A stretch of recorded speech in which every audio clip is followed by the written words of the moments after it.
I was known as Dr. No because I kept telling them, no, you can't do that. Yes, you have to have Coca-Cola, Right. but a lot of good friends and lots of relationships. I've been gone from the NCAA a long time now, 25 years, but loved it. Just loved the tournament. Still can't wait for March Madness to begin. Well, your life changed in a tragic way in 2001, early 2001, when the Oklahoma State basketball plane crashed, and your son Will, who had followed in your footsteps to become the SID there, he was on that plane, and obviously we'll talk about the things that subsequently you did to deal with that and share that and help other people in maybe their times of grief. I'm sure you've talked about this a million times, but just take us through what that time was like. Well, thank you for asking, Danny, and I appreciate your compassion on that. But it was unthinkable. Um, but we had a couple of blessings. I mean, Will, oldest son, namesake, wonderful human being, was just all of a sudden gone. And but the blessings we had were 2 weeks before the plane crash. I had a nightmare that Will had been killed in an accident. Wow. So I called him the next day and never told him about the nightmare, but we just chatted about basketball and etc. And that was the last time I talked to him. Oh my God. And then on a Saturday night, January 26th, Nikki and I were in the hen house in Prairie Village, shopping for groceries. And all of a sudden, Nikki said, "Oh, I don't feel good. We have to go home." So we put the groceries. It was weird for her. She's such a happy person. We returned the groceries to the shelves and we drove home. I didn't know. She didn't either, but she got this terrible, sad gloom. And it was strange for her. Well, Danny, we learned that at that time that she got sad was when that airplane crashed in Colorado. And I got to tell you, if you had told me this story before it happened to us, I would have said, "Oh, Bill is delusional. That doesn't happen." But by golly, it happened to us. And folks can read into that whatever they want to. I chose to read there's a higher power and he's got us in his hands. Don't worry. But man, there's more out there than any of us can ever imagine. And we have firsthand proof of it. That is remarkable. But even with the things that you call blessings at that time, it was devastating to you, and you obviously were dealing with grief and depression and things like that. And not very much longer later, you would take that and try to use it in a way to, or deal with it in a way where you rode your bicycle across the country.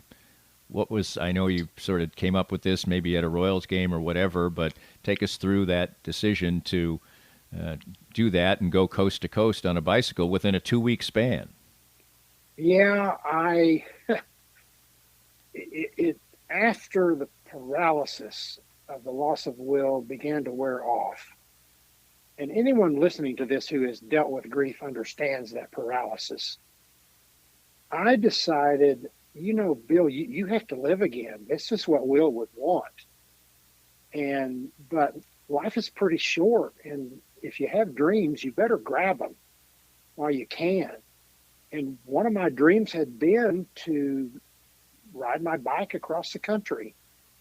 And it was crazy. It sounded so stupid that no one could do that. But I was really fit. Mm-hmm. And I said to Nikki, I'd really like to try this. And I went to Tom Jernstead, my boss at the NCAA, and said, "Tom, I know you don't do this kind of thing, but I would like to ask for some unpaid leave so that I could try this adventure." And Tom, bless his heart, he's since passed away, but bless his heart, Tom said yes. And so Nikki and I drove out to Huntington Beach, California. And I put my rear wheel of my bicycle in the Pacific Ocean there at Huntington Beach and headed out, rode across the country. 36 days later, arrived at Tybee Island, Georgia, just outside of Savannah. And it was a remarkable adventure. About 90 miles a day. Took one day a week off through the desert, mountains, the farm country, the heat and humidity of the South.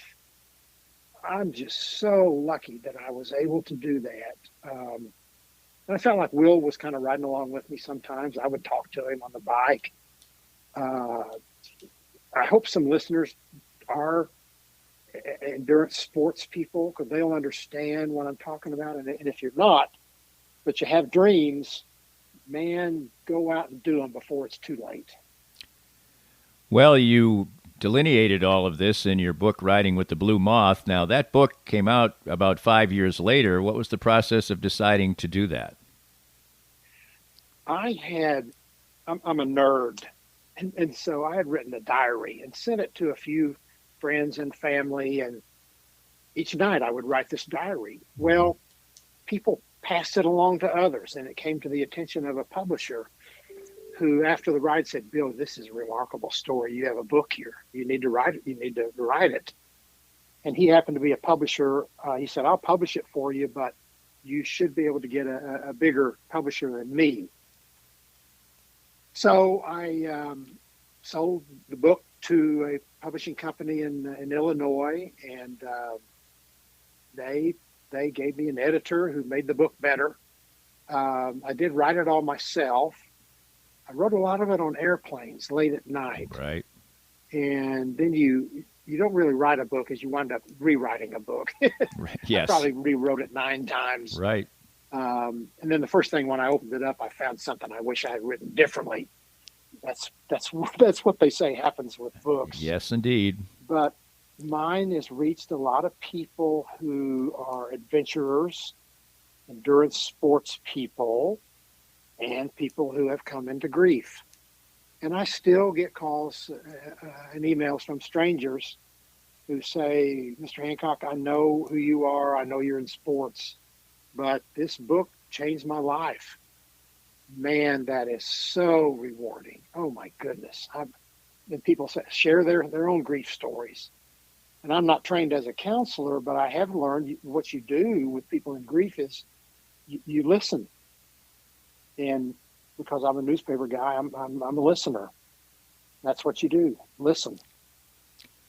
Riding with the Blue Moth is the title, and Blue Moth is something you came up with for your grief and depression, that the Blue Moth was around, and it came, I guess, from a time in Oklahoma where you had an aunt or somebody like that who used to talk about blue northers, which is a storm system, I guess. Talk about that a little bit. Yeah, it was my grandmother. She was from North Carolina, and she talked like she was from North Carolina. Right. And she would say, we're going to have a blue norther tonight. And when I was a kid, or tomorrow, when I was a kid, I thought she was saying blue moth. Blue norther, blue moth.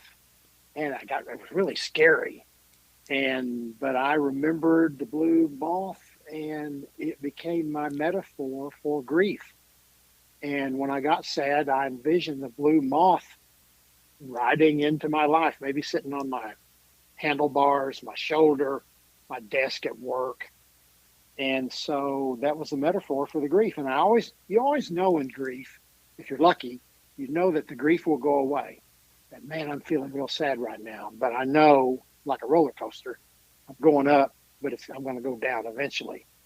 That carried me through. That along with our faith and our family and our really good friends, including a lot of people in the media in Kansas City.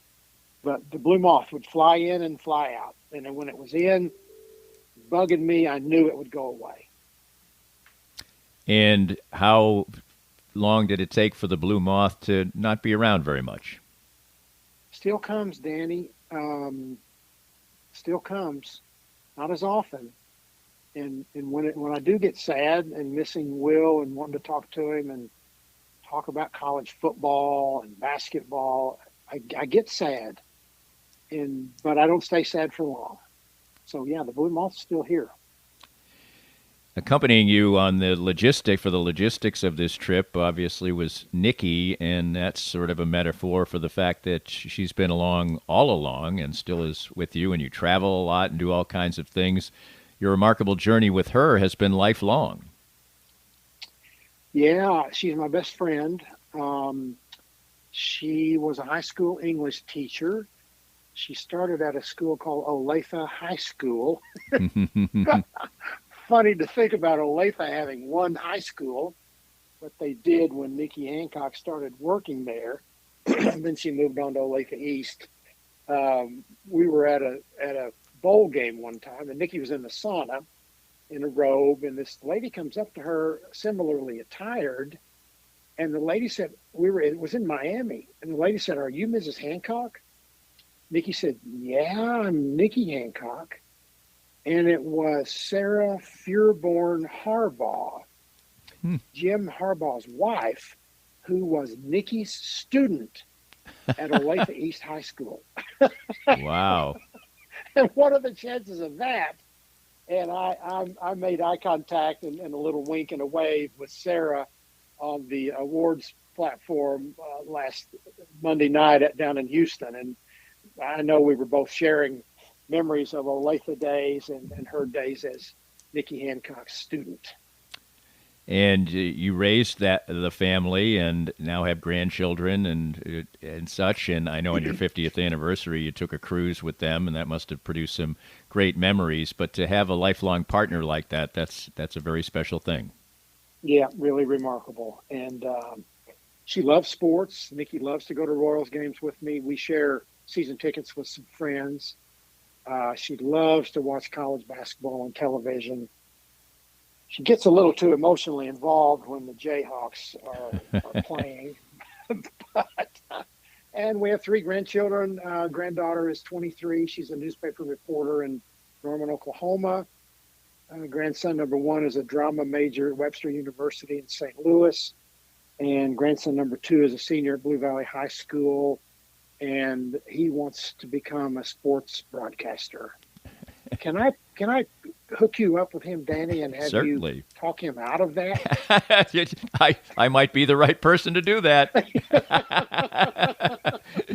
Well, not the final chapter, but another chapter for you came when, in the various derivations of deciding a championship in college football, from a college football championship game to a national championship game per se, to the football playoff. Just take us through that journey, because it was, at times, you had to be, it was controversial that we need more of this, we need more of that.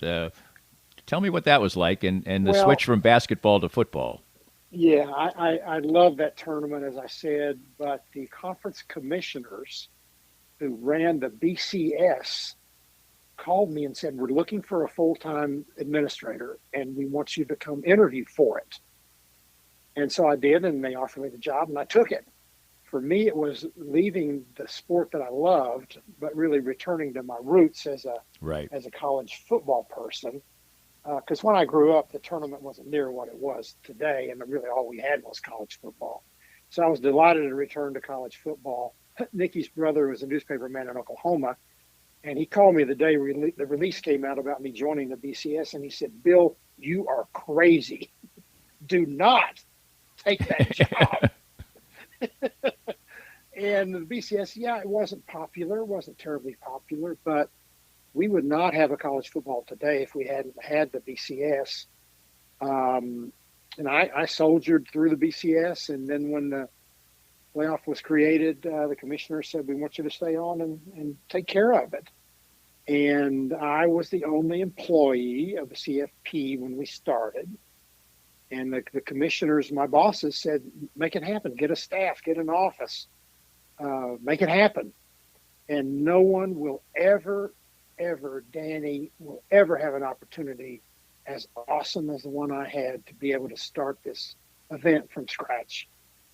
So we built a staff, we got a selection committee, we have an office, and the whole thing just took off because we have such a great staff. We're an event that people want to work for, so there's no trouble in hiring great human beings to come here to work. but yeah, I have seen it grow from the BCS to the 14 CF